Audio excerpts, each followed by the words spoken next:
असंभव कुछ नहीं होता दोस्त, ये परिकल्पनाएं हैं खाली।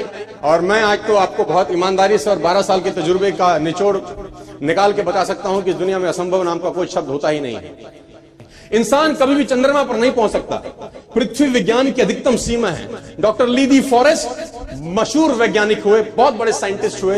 एक स्टेटमेंट इन्होंने पास किया 1955 के अंदर, 1955 ही पास द स्टेटमेंट कि इंसान कभी भी चंद्रमा पर नहीं पहुंच पाएगा। It is impossible for a human being to cross Indian globe, earth globe. और पृथ्वी विज्ञान की अधिकतम सीमा है, लेकिन किसी बहरे ने इस बात सुना नहीं। और पहुंच गया एक आदमी अपना बस्ता उठा के, जिसका नाम था 1969। और उसके बाद तो स्पेस जर्नी ऐसी हो गई जैसे आप और मैं अभी पतिया और बैंकॉक चले जाते हैं। लॉर्ड केल्विन बहुत बड़े साइंटिस्ट हुए, उनका स्टेटमेंट आया कि सिर्फ पक्षी उड़ान भर सकते हैं, हवा से भारी मशीन का उड़ान भरना असंभव है। इट इज इम्पॉसिबल कि हवा से कुछ भी भारा हो और वो उड़ सके, क्योंकि ग्रेविटी उसको गिरा देगा। लेकिन तमाचा मारा इन लोगों ने, तमाचा मारा और लिख के दिया कि हमने साइकिल के स्पेयर पार्ट से इंसानों को पक्षी बना दिया।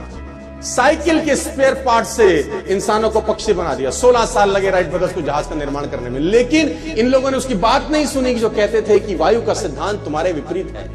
ये बात भंवरे को कही जाती थी कि भंवरा वायु के सिद्धांत के कारण कभी जीवन मोड़ नहीं सकता, क्योंकि उसके पंख उसके शरीर से हल्के रहते हैं। लेकिन भंवरा साला किसी स्कूल में गया नहीं आज तक। My doctor told me I will never walk again. मेरे डॉक्टर ने मुझे कहा कि तुम कभी चल नहीं सकोगी।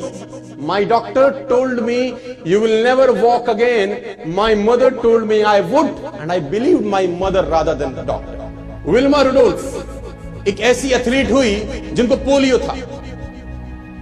था, जिनको डॉक्टर ने कहा तू चल नहीं सकती, मां ने कहा तू चल सकती है। उसने कहा मैंने डॉक्टर की बात नहीं मानी, मैंने अपनी मां की बात मानी। 3 ओलंपिक गोल्ड मेडल जीती है लड़की, 3 ओलंपिक गोल्ड मेडल, जिसको डॉक्टर कह रहा है कि तू चल। लेकिन मां क्या बोलती है? मैं आपको उदाहरण देना चाहूंगा सर। बहुत छोटे थे अल्बर्ट आइंस्टाइन, दुनिया के महान वैज्ञानिक में से एक, मंदबुद्धि कहा जाता था। 8 साल के थे, घर पहुंचे, मां को चिट्ठी दिया। When he was 8 years old, came to his home, given letter to his mother. मां को एक चिट्ठी दिया, मां ने वो चिट्ठी पढ़ा, 8 साल के थे, और चिट्ठी में प्रिंसिपल का खत था उसकी मां के नाम। प्रिंसिपल ने ये लिख के भेजा कि आपका बच्चा विलक्षण प्रतिभा का धनी है, ग्रेट पावर है इसके, क्योंकि बहुत बड़े साइंटिस्ट बने, बड़े मंदबुद्धि बचपन में समझा जाता था।